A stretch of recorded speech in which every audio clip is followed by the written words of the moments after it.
What's up, community? Welcome back to another live session. So today we're going to be talking on, well, we're somewhere in the Australian time zone. And I mean, this is when Australia really wakes up. And most of my clients are there. So I choose to come to the Australian time zone. And also the US market, that's going to be pretty much sleeping right now. But still, I mean, they're going to be waking. Some of them might be awake or something. But I think I should also choose for Pakistani time, and we're going to have other live streams on Pakistan time. So today we're going to have really good fun. I mean, what we want to really understand today is, how to create respect for other person's, model of the world. And what does other person's model of the world really mean? And what does respect really mean? And how do we, achieve the sense of respect when two people are creating that sense of communication? So a question from you guys: who here would like to create the ultimate sense of peace? Peace. And that's what we want to really focus on. Wait, I can put this in, zoom in, peace. And having that more, sense of comfort, or, in that sense of peace and tranquility in your own personal life. That's how we're really looking at it. And how many of you would want to have some sense of, comfort, the environment, or have those positive vibes to you? Positive vibes reminds me of this. Yeah, we could always go like this, and then we could always hit these drums. Yeah. So, peace. Like literally having that sense of peace. Well, I've been saying that, but still. So we want to basically look at all those cool stuff. So stay tuned, and we're going to be diving deep into our sense of how we would want to take this topic today. And I'll be really waiting up for your questions. Thank you for tuning in at this time. See you in a bit.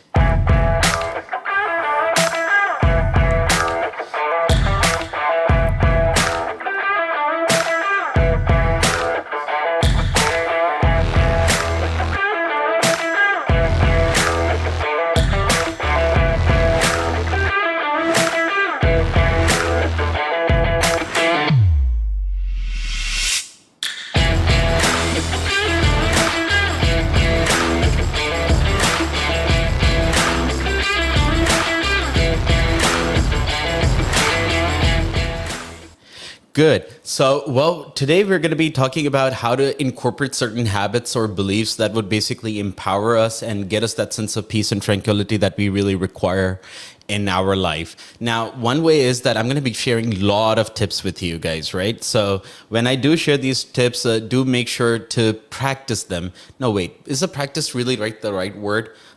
Practice? Well, you see, when you practice doesn't make you perfect. We've all heard that quotation, right? Practice makes you perfect. Well, no, practice cannot make you perfect. It depends on what kind of practice you're doing.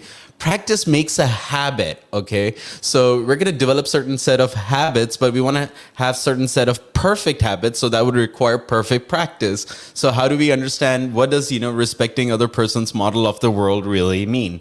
So what we would want to check into is that we can evaluate and look at for, some things in some individuals and their, perspectives. Consider this as like two individuals, two human beings who were born at the same time. They're twins. They were born in the same family, but yet they have different perspectives. They have different preferences. One may like a food item. The other one may not like that food item.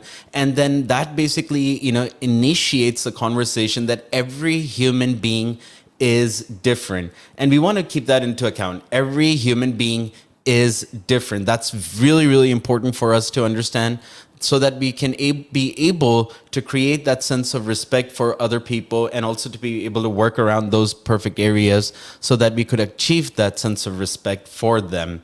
Now, when we talk about respect, we're also going to be talking a lot about communication, okay? And when we're going to discuss what communication really means, is that we would want to see the sense and essence of how we can communicate more effectively in order to achieve respect from other people, or to reciprocate that respect from other people for us, or how do we give and initiate that sense of respect for other people. So those are all the types of domains that we're going to look at. Now, when I say respect, okay, we want to be, a little bit considerate. What do we really mean by respect? We're saying that we want to respect other person's model of the world, Yet we're not saying we must agree with their model of the world. Now, these are two different things. So we want to understand the difference between respecting and agreeing. So it's not necessary that you must agree with them, but one can always respect certain person's opinions, perspectives, or whatever they're sharing in their general context of, domain.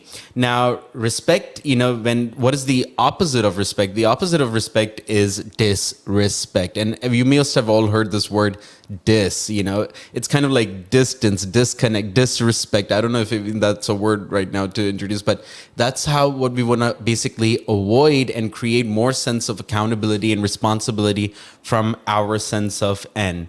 And we don't always have to agree, guys. Please take this topic and context into perspective that we don't have to really agree always. We don't have to buy into somebody's model of the world. All we're saying is just respecting, because we want to create that sense of empowerment for ourselves. At least that's pretty much more what is important for us, I guess. Now, let's look at this from a lens angle. Have you ever seen that image where there's a 6 drawn, and somebody who's seeing it from the top may see that as a 6, somebody who's seeing it from some other angle may see that as a 9. Now, none of them are wrong, but they have a different perspective depending from which point of the reference or which point of the focal length are they really sitting and seeing that perspective from. So what we really want to establish is that when somebody gives you an opinion, when somebody's sharing maybe a fact, maybe that fact just doesn't align with you, although it may be a universal fact, but it just doesn't align with you at this given moment. So one thing that you could really do is incorporate the habit of basically avoiding why questions. Okay, most of us, what happens is when we see somebody getting into a opinionization, or we see people getting opinionated, or we see people when they're presenting as their model of the world, we think like, why do they do that? Why is it that they're doing this? Why is it happening to me? Why is this person saying this to me? Why is this happening? And we want to take into account that it's not the why that we really want to struggle or, go after, because that's not really creating any results for us. And why does it happen? I really don't know why it really happens. What we would really want to focus is on going towards the how-based question, okay? So how does one do it? How is that person saying that? How is that person communicating? How is that person sharing it from their standpoint of view? And that kind of like creates a good leverage. So we want to be very sure of the how question, and how basically allows you to respond. We want to basically respond to somebody, not react. If we think about the why, we're mostly in the reactive format. And that's how we want to create that sense of differentiation when we're talking about respecting other person's model of the world. We don't want to react to them. We want to respond to them. And let's try to understand how we do that. So let's put this also into a, suggestion for ourselves at this given moment. And this is a good suggestion, okay? Although we don't suggest to our clients, but this is a suggestion because we're learning this perspective. Don't challenge the person. We don't want to challenge the problem. We don't want to challenge the opinion. We want to challenge the, process, and the way we can do it is by understanding how they do that. And, once we know how they do that, we're now focusing on the process rather than the person. And I hope this really resonates with you guys, and this really makes, the sense of how we're basically going to take this topic along. So here's also a perspective. Think about this one. Just because you're right does not mean I am wrong, okay? How interesting and how cool is that? Just because you're right does not mean I'm wrong. It just means that maybe I may be seeing, life from a different angle. And this is technically a very different angle to see from. So it kind of like basically means that we're seeing things from a different lens or a different angle.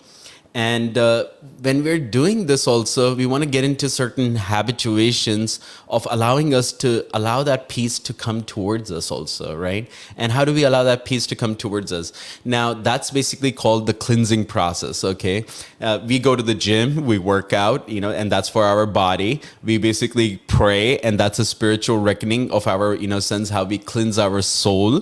Yeah, and then there are certain things that we basically do, which basically are for our heart, which is expressing sense of gratitude or doing some activities that are gratitude based. But what is it that you got to do with your mind? What is the gym that you would want to work on in terms of your mind?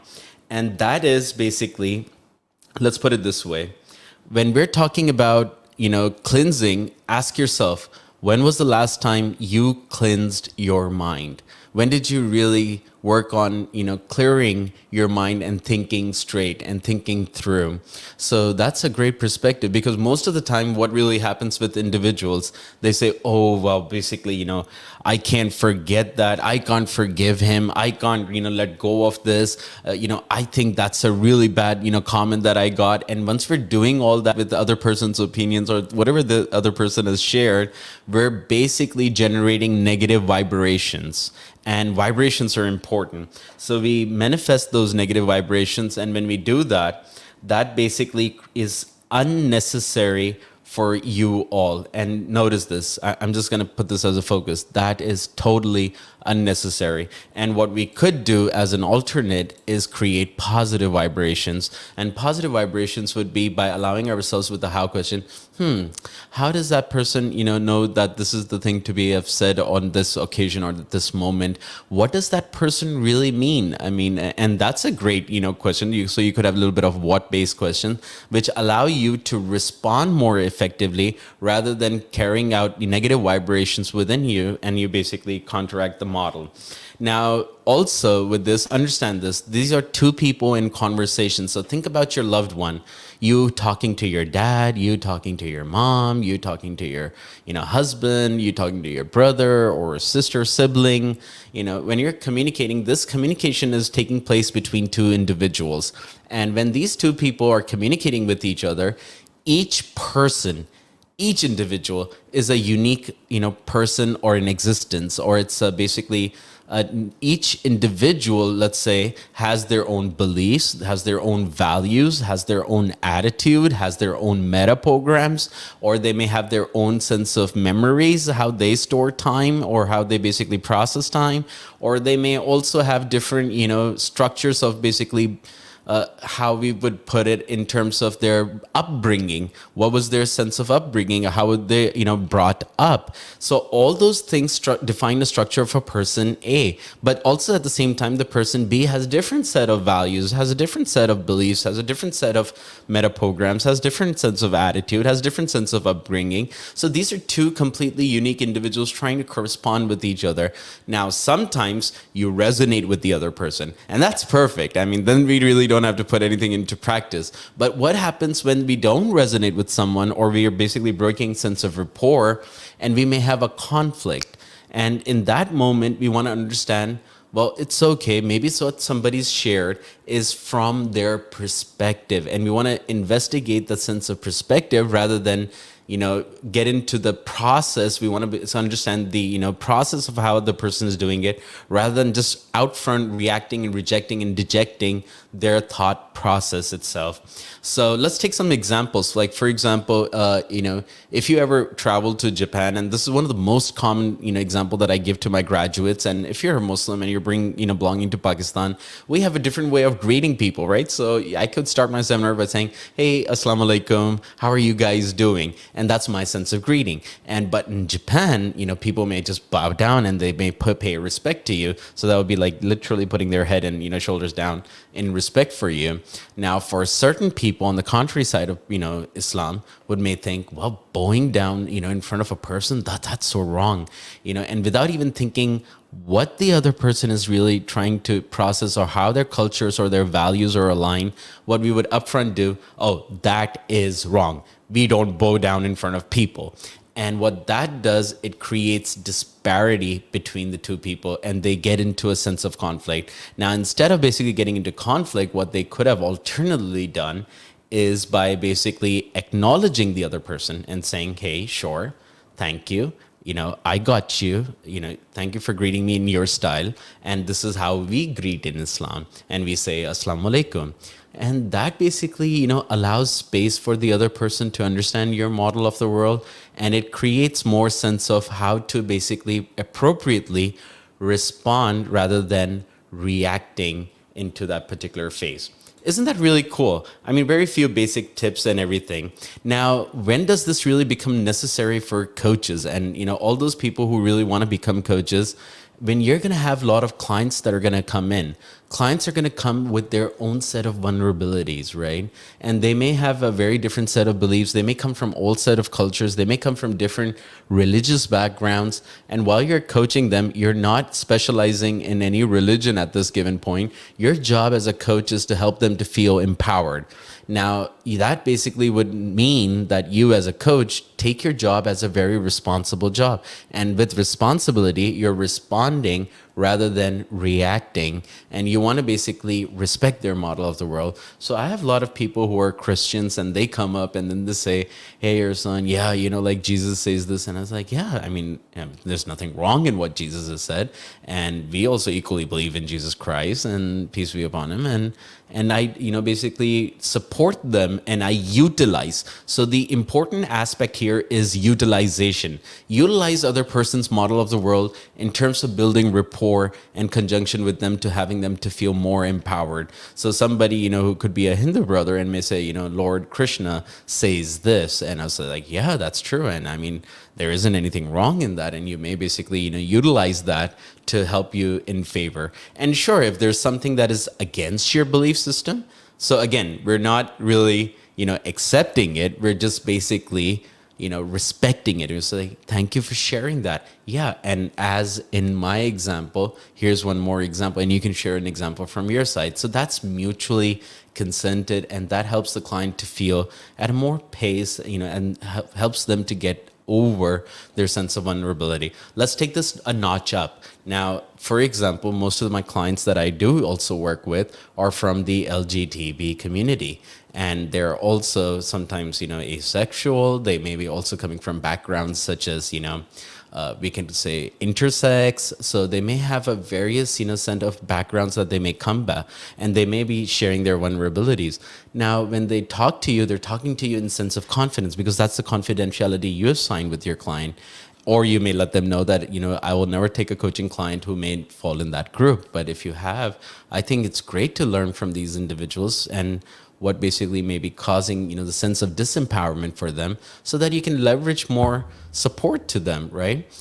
So when they come up and they say, I have a scenario, let's talk about asexuality for a moment. So we had a client who was basically asexual, and asexual people are the ones who basically do not have, they may have a little sense of rejection and dejection towards physical touch, or they may be repulsed by the sex. And that's not, the only spectrum. The ACE spectrum is a huge, gender spectrum, but that's one area of how the client may be talking to you. Now, what we really need to enable ourselves as a coach is to understand their challenge area and problem and help them to give a solution that resonates with them, not forcing our opinions on them, but being able to investigate how we could support them and help a sense of creating more empowerment for them. That's something that basically they're going in terms of their sense of troubles that they're experiencing in life. So let's now look at a huge, spectrum of all the lists. So what I would want to do is, in today's live seminar, I would really want to put back, towards the sense of questions and how those questions could help us. Yeah. And we have one of our team members online. So, very less people from Pakistan though still, but we all need to understand how to respect individual differences, which is true, very Bismillah. And that's what we're going to do.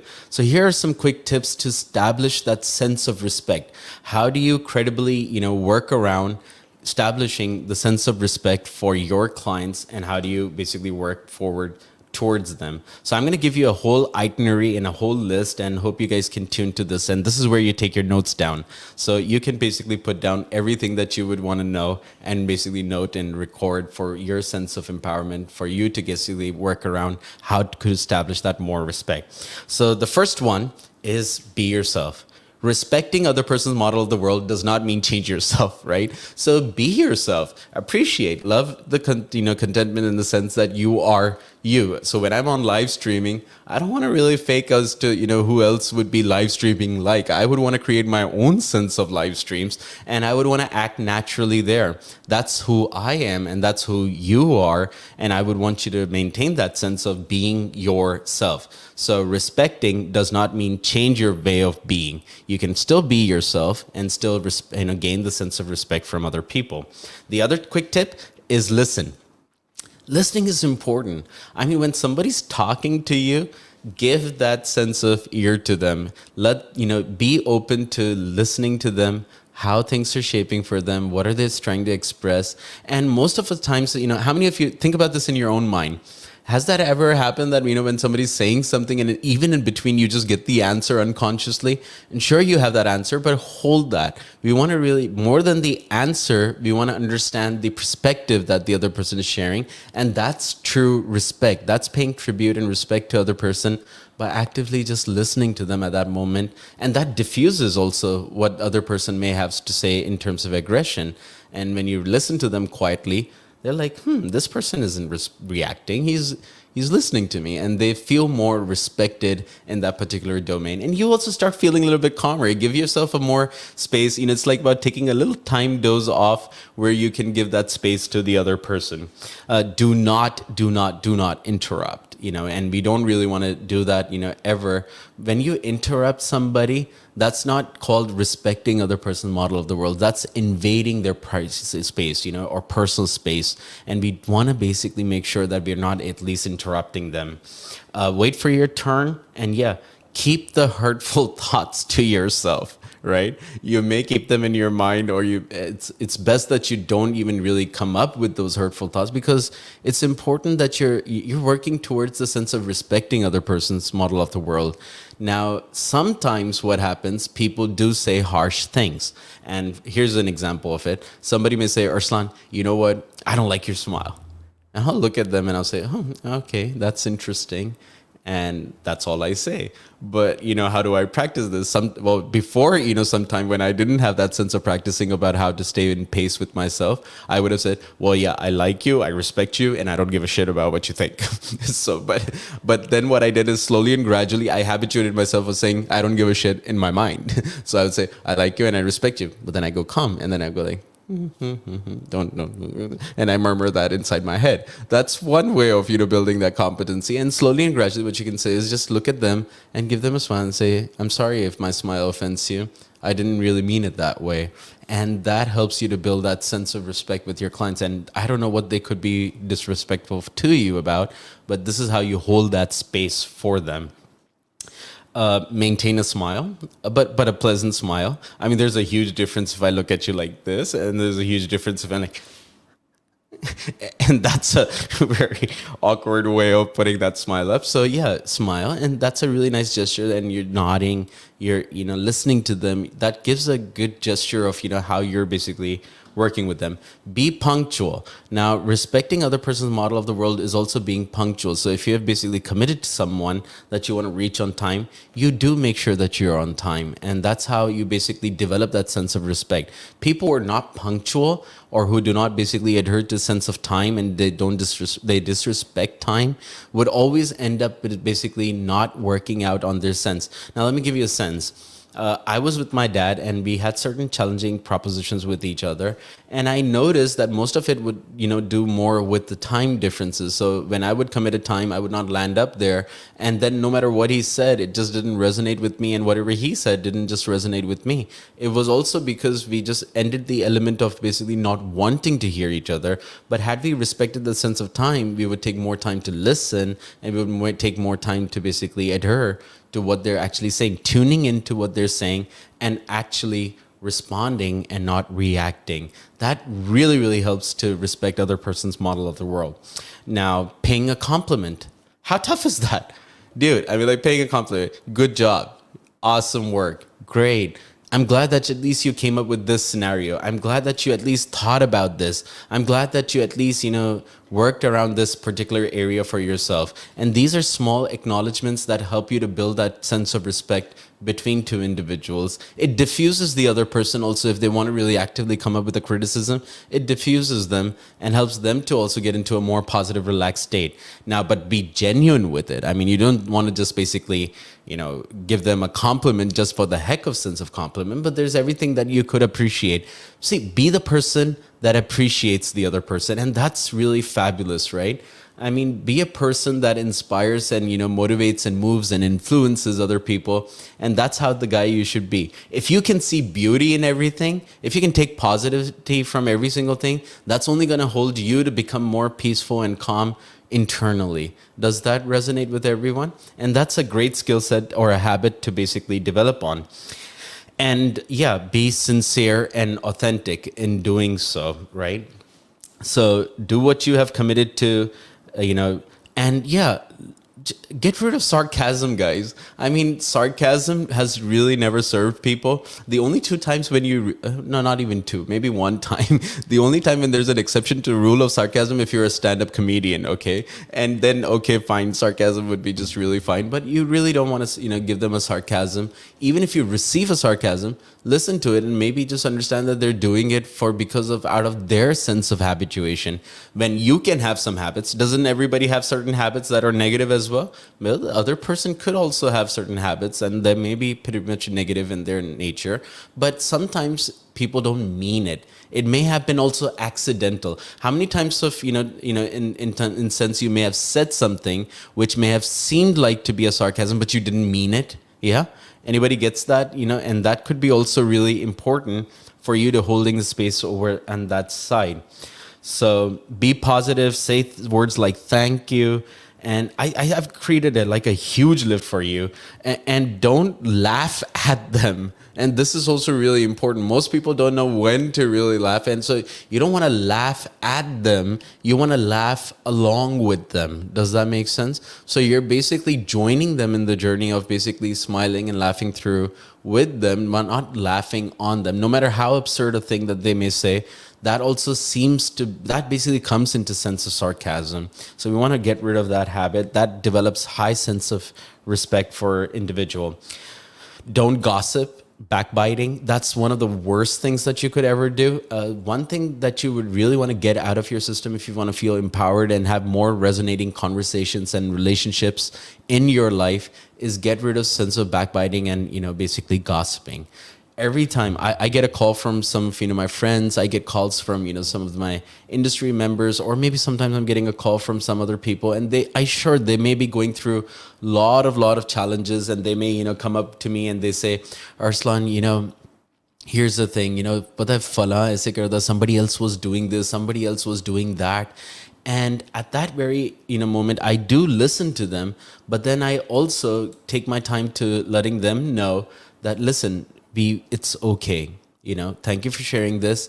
And I don't think this is anything meaningful that would help me to grow as an individual or may help you to grow as an individual. Let's try to see what we should not do so that we could empower the society at large. So you want to basically help them to create the conversation moving towards a little bit more positive sense. Don't go for, also another important thing that we would want to take into account, don't go for unnecessary sorries. Ever heard about sorry people? I'm sorry, I'm sorry, I'm sorry, I'm sorry, I'm sorry. And they would just keep on saying sorry. When you're really saying a sorry, you should really mean it. And if you feel there's a genuine need of saying sorry, again, you're not accepting other person's model of the world, you're just respecting it. And if you feel, if by any chance, if you've hurt someone's feeling, and if it's a genuine sense, you may want to just apologize, but don't become the apologetic person.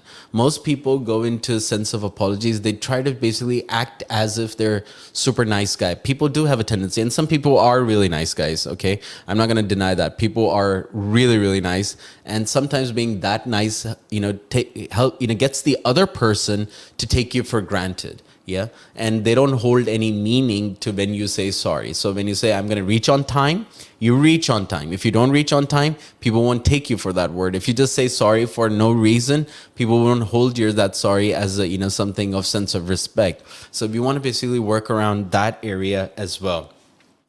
And also, sometimes it's necessary to speak up.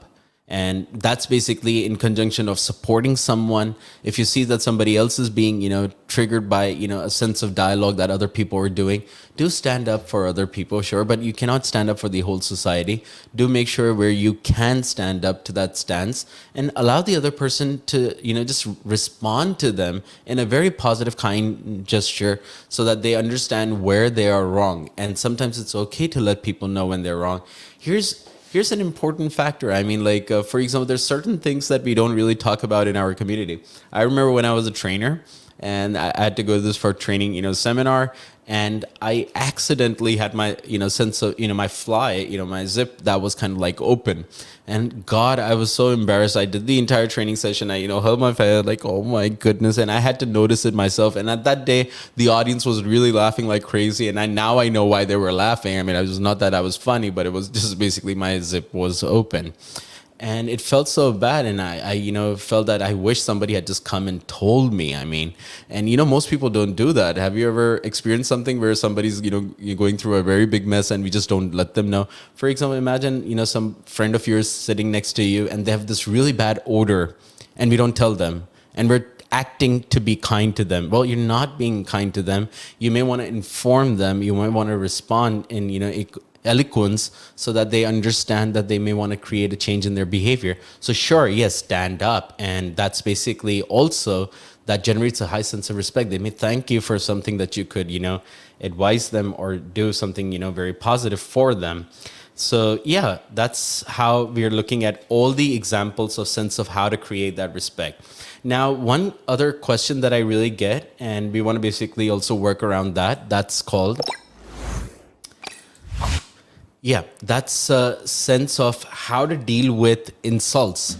Like, for example, most people take this into account. They're like, Arslan, you're saying, you're telling us to respect other person's model of the world. Well, what if they are insulting in nature? What do we do with people who insult? How do we deal with them? How do we handle that? And how do we work around this proposition?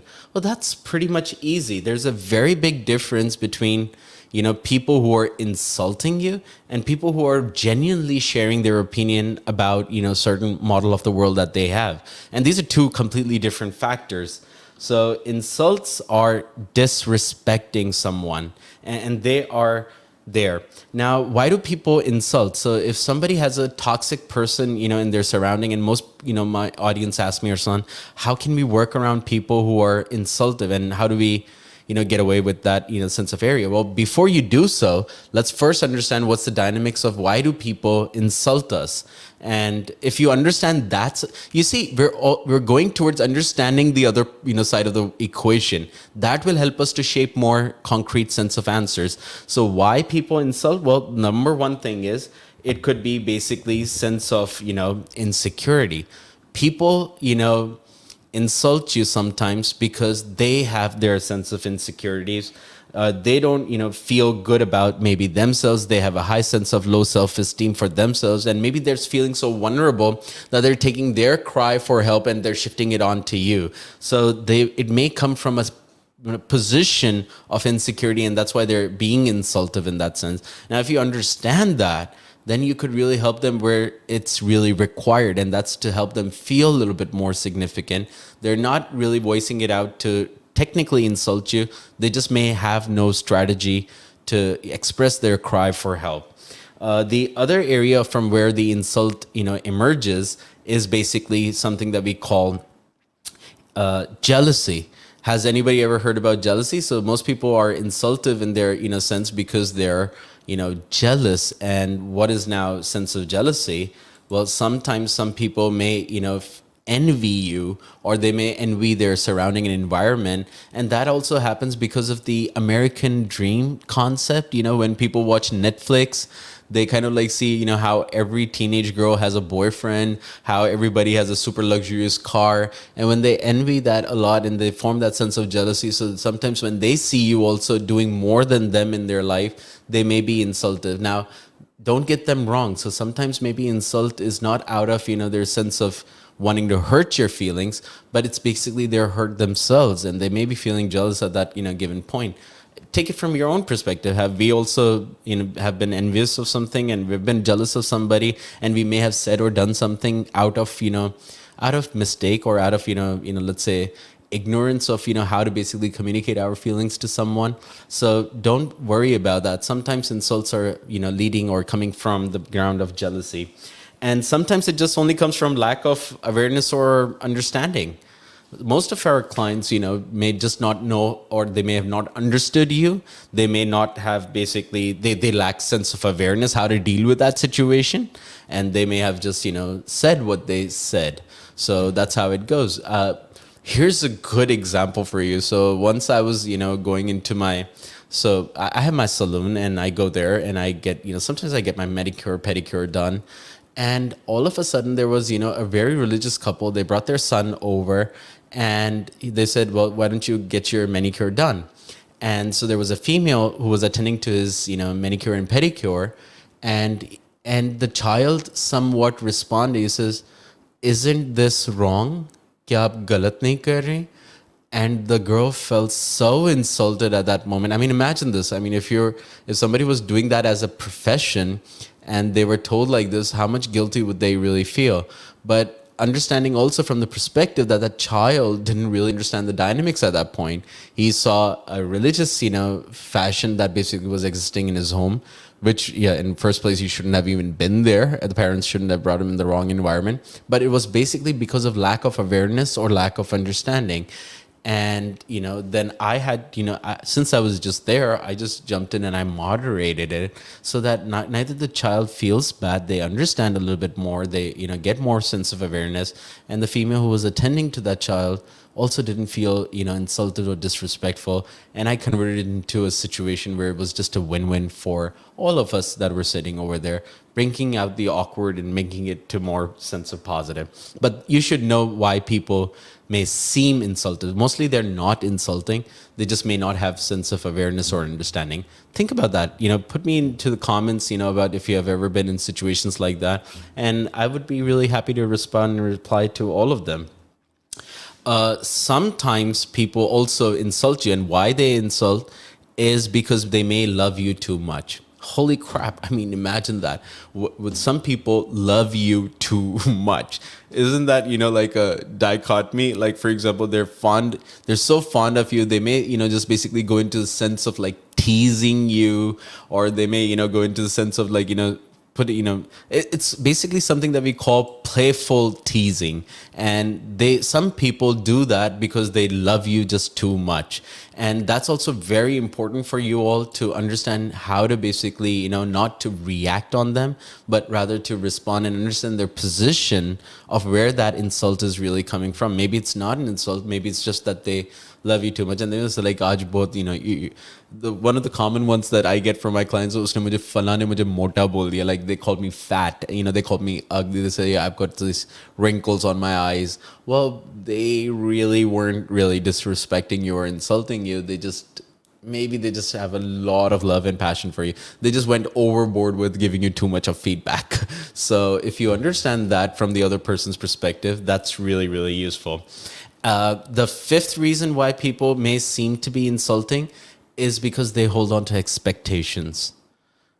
Phew, I need to take a breath on that one. Expectations. When we communicate with individuals, if you build a library or a data bank of expectations from the other person, you're going to feel bad, right? I'm not saying one shouldn't have expectations. One should set up some realistic expectations. One should really see if those expectations are meetable on a mutual sense. How would the other person know what you expect from them? How would you know what other person is expecting from you? So just creating a pyramid of expectations without having communicated them can also basically land you feeling as if the other person has insulted you, right? So have that clear sense of setting those expectations, and that will enable you to work around much more intelligently. And what may seem like an insult may not be an insult, and may be just, somebody wanting to express their sense of expectations, which they're not able to do so. So we're looking at all those why-based reasons. Number 6, that could be ego. Now, some insults come from the ground rules of ego. Isn't that,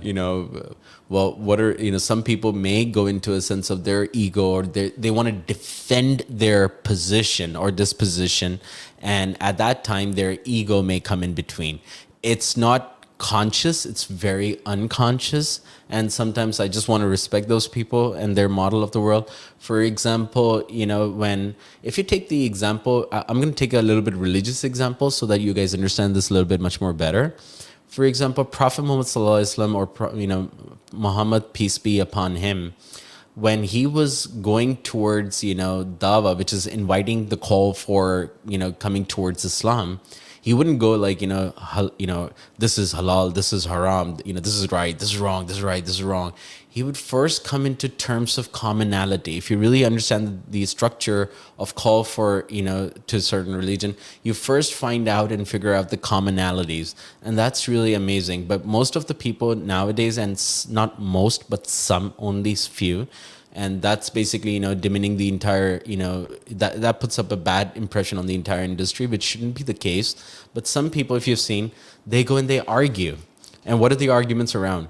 Well, you're doing this, this is there. You're going to go to hell. You're going to rot in hell. If you don't convert to Islam, you're going to rot in. Now, going, because that's where their ego has come in between. Now, then when you understand when someone's ego or pride has come into, play, you might want to just listen to them and stop responding or reacting to it. So at least don't react to it, and just maybe respond and say, thank you for sharing your concern. I've understood you, and I'll go and maybe think more, and I'll be reflecting more on it. Thank you for sharing that. And that diffuses them, and that basically also gets them to be at more cause, and so that they can also be mindful of where they've, where their ego came in between the sense of what they were trying to communicate to you. So that's, why people insult at times. And maybe it's not a real sense of insult. It's just they don't have a strategy for it. And when you get insulted, what happens to you as an individual? So most of the things that we could do is we could cry, we could leave, we could run, we could basically insult them back. We could basically feel hurt, and we may basically fight with them, or we may react. So those are not the areas that we would want to do. So even should anybody does insult you, what are the cool ways to bringing yourself at peace and helping and enabling you to set that, respect for other person's model of the world? Number one, stay calm. Easy, stay calm. The more calm you are, the insults basically bounce right back from you. It's like a bulletproof vest that you wear. So staying calm is the number one thing. Take a pause, breathe. Okay, fine. Somebody said this. Somebody said this. How does that, how does that relate to me? How's that important for me? Take a pause, and that's going to give you a much more leverage in terms of helping you to counteract that, how to respond back to that sense of insult. Express your feelings. If you really feel, you were insulted, express it. Say, thank you so much for sharing. I felt bad when you specifically said this statement. This goes against my culture, my caste, my creed, my social dynamics, anything that happens. You help them, you communicate it, right? Because maybe for most of the times they just don't know what you really require, and you may have never even communicated to them, so they'll just basically go on an assumption. Let them not go on assumption. Let them know you found that to be very insulting, and that's a good way to basically respond and not react and not take it personally to yourself. Also, what you could do is just ignore. Sometimes you would just go like, thank you. Yeah, sure. So give them a smile, ignore it. And that's also one way to diffuse the sense of insult from getting to you. It's like a bulletproof jacket that you again have. Use humor. Sometimes I just laugh it out. I mean, I don't have to respond to everyone. Trust me. I mean, like, there are many people who are disrespectful, but above the number of people who are disrespectful, there are billions out there that are respectful. So I would want to basically just laugh it off and go to people who empower me rather than people who are insultive in their, dialogue. So that's how I do it. And if you feel the report is serious, now also I want to put a disclaimer to it. Some insults that come, they may be in the form of insulting you in terms of harassment, insult in terms of religion, insult in terms of gender, insult in terms of basically sex, insult in terms of your sexuality. Those are punishable by law. Now that's where your society and government comes into play. So if you feel you were insulted on any of those domains, here it's not about respecting other person's model of the world. Here it's more about reporting it. And that's where your boundaries have been trespassed. If your boundaries are trespassed, that has to be reported. And I'm not telling you to accept that. I'm not even telling you to, react to it, but I'm just saying, report it. Reporting that incident is responding very ethically, very meaningfully, and very maturely. That's how it is. Also, what you guys can do is work around your self-care. Now, that's a great thing. I mean, how many of us really, take the time to work on our self-care? So I would really go to my washroom window and I would just, look at someone in the window and say, I'm awesome. I'm great. I'm cool. I got this, I'm going to do really great today. I'm going to, work around respecting other person's model of the world. And when I do that, that's basically me doing my incantations or my affirmations, my positive affirmations for having more sense of self-care. If somebody insulted me, I would say like, that doesn't define who I am. I'm better than that. And I can be better than that. Human beings are evolutionary, in their nature and thinking levels. They can evolve, and so can you evolve. And you want to evolve more positively. So I love that as a perspective or a metaphor. So take good care of yourself. Go to gym.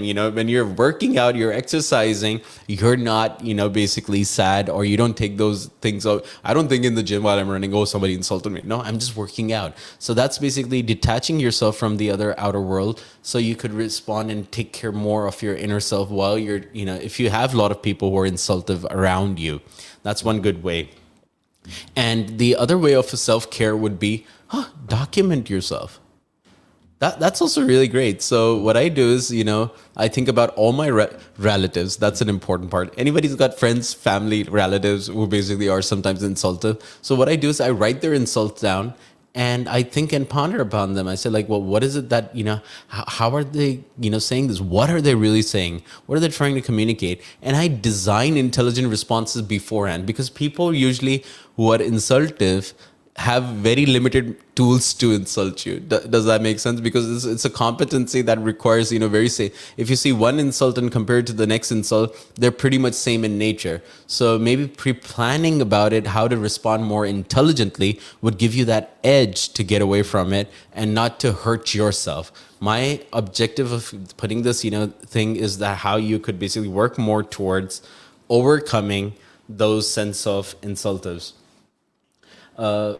So there was also one more individual, and I'll put his name spelling is kind of like really other, but this is a cool concept. So this is maybe, yes, you can align this with respecting other person's model of the world, but Vygotsky, is an individual who wrote the theory of cognitive development and how social relationships are basically developed. And I think that's a really, really good, theory to focus on. Let's try to think about it. Everybody has a very different set of developmental cycle as to how they were brought up and how they were raised. Now, according to the author, he basically defined that elementary mental functions are just four in nature. Well, number one, it's attention. Number two, it's sensations. So we feel a lot of sensations. We have got perceptions. And then after perceptions, we have memory. So attention, sensations, perceptions, and memory. So these were the four, elements that he defined as elementary functions for us to develop and evolve. And what he furthermore mentioned is that there are some zones, and it's very important to see how people have their zones assorted. So zone A that we basically want to ponder on, the zone A was where we can do everything on our own. Think about that zone. So were there things that you ever learned, which was where you could do everything on your own or all by yourself, or you learned everything by yourself? That's zone A.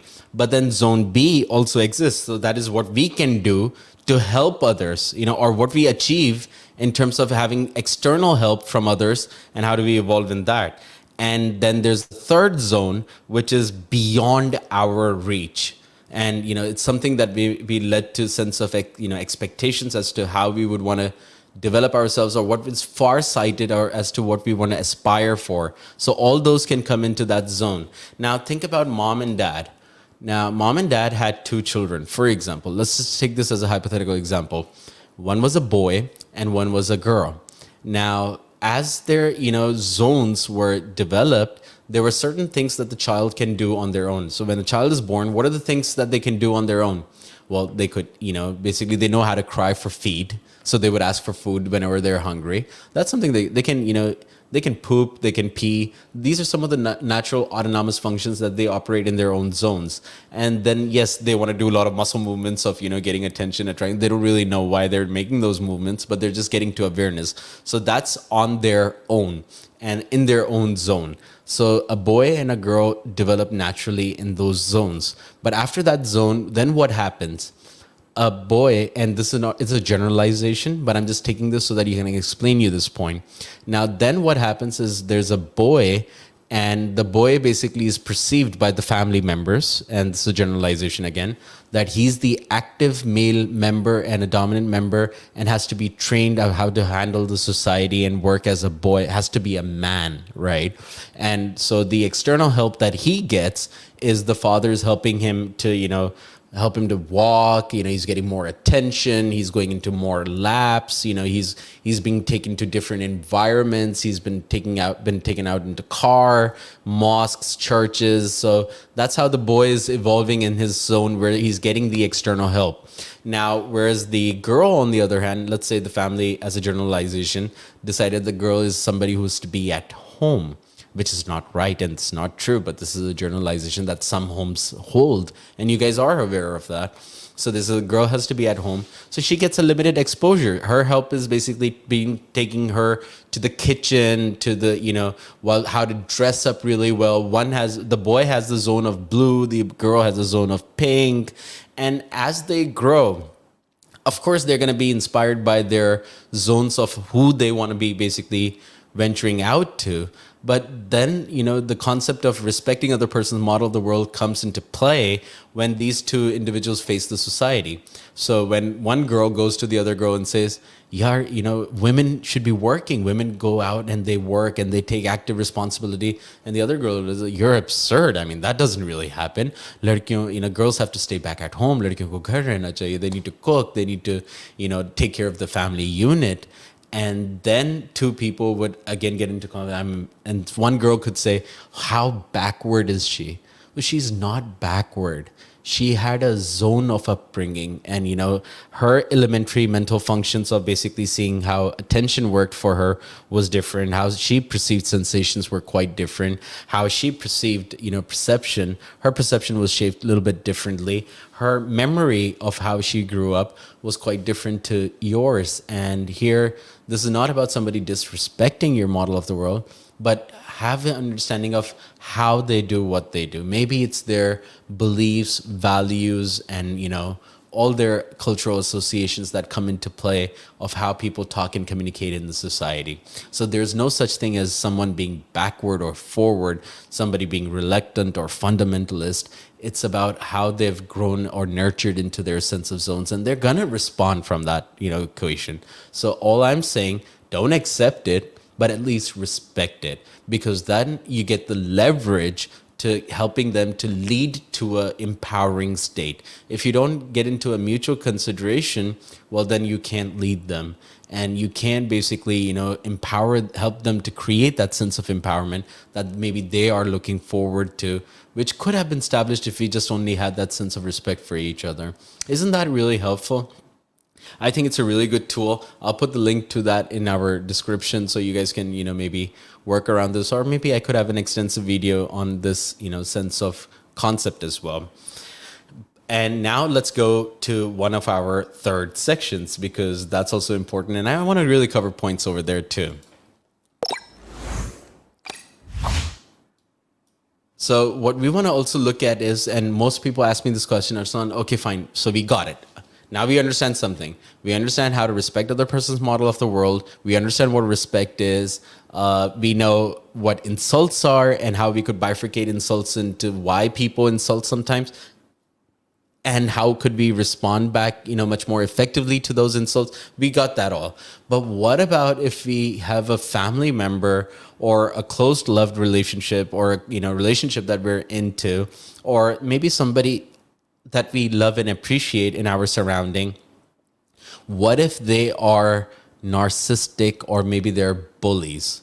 Maybe they're not somebody that you really love, but they're just predominantly in that situation, or they're coming from the mindset where they're basically bullies or they may be narcissistic in their personality. I'm not talking about the disorder, but I'm saying what if their nature is of bullying or narcissistic. So we want to basically understand this, and please know that. So when you're talking about bullying, bullying can happen in three phases. So there's a, social bullying, there's, verbal or vocal based, voiced out verbal, bullying.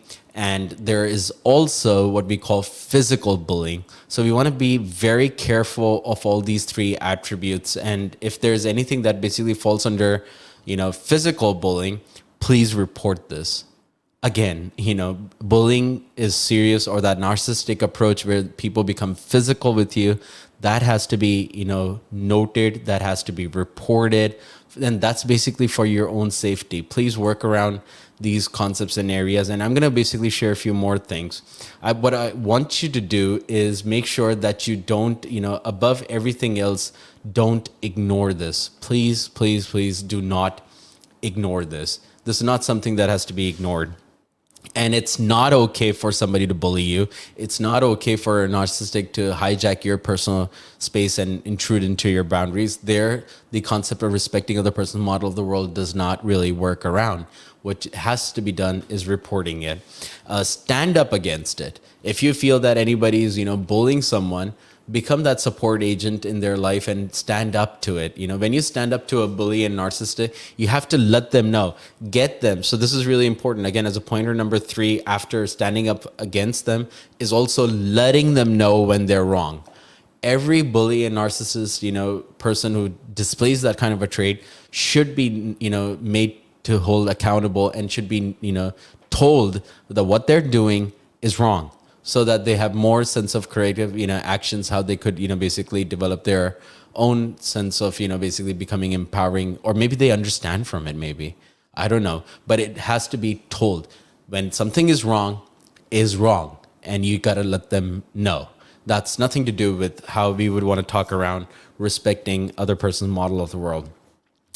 Also, what we would want to look at is, here's what we could do. Get aid, involve experts, consult with a coach, consult with a counselor, consult with this, trained professional psychologist, get some help, get some help from those who are experts around you, so that they could basically really identify if your personal space is safe, or, if the other person is actually a bully or narcissistic. And if you don't understand about it, getting and seeking help is a very good option for you to help yourself and to help the loved ones that are around you. If you feel that there's no expert, let your guardian or trusted people know. What is guardian and trusted people? Like, for example, your mom, your dad, your loved ones, anybody that you feel, somebody that you can, who could be, who could keep it confidential and support you in the most empowering way, would be a guardian or a legal guardian that you basically look up to, or could help you, or your mentor that could basically assist you in that situation. Because sometimes the behavior of bullying and narcissistic can really reach to us, and where our emotions may go up, intelligence may fall, and we may not have the right, mechanism to attend to how to basically deal with those situations. These people are expert liars. They may lie, they may intimidate you. And what you would want to understand, so here's let me share one technique with you, and I would only be able to do, I think, 1 or maybe 2 tips that I could give you if somebody's bullying or is behaving narcissistically with you. These people predominantly know your weaknesses. Remember this. So when somebody comes up to bullying you, they know your vulnerable space. They know where it hurts the most. They know where to pain you. They know your pain points. They know exactly what your weaknesses are. And if they do know these people are very efficient in lying. They're going to hurt you where it hurts the most.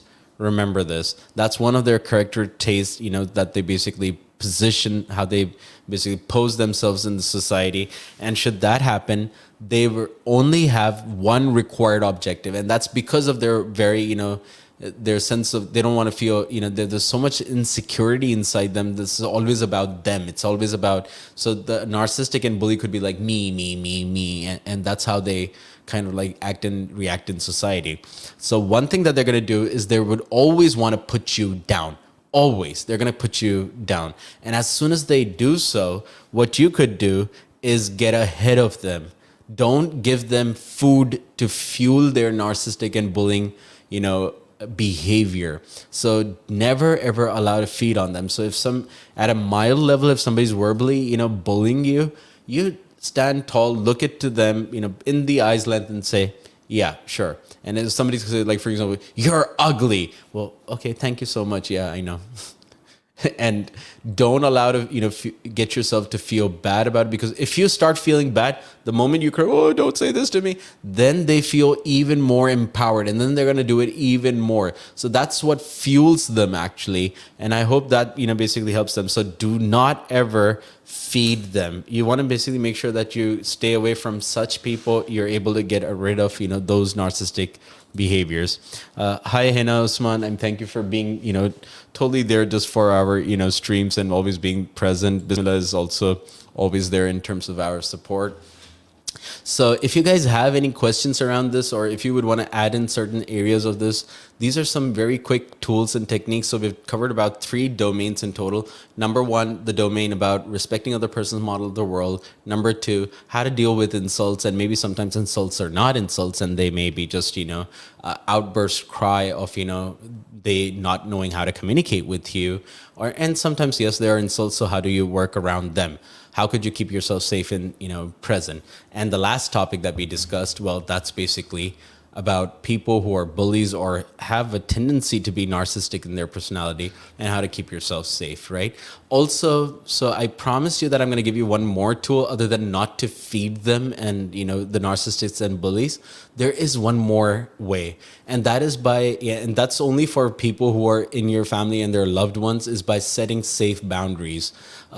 Committing to a contract, that is also really important. So for example, if you feel, so there was a client for, this is just for the sense of it, understanding.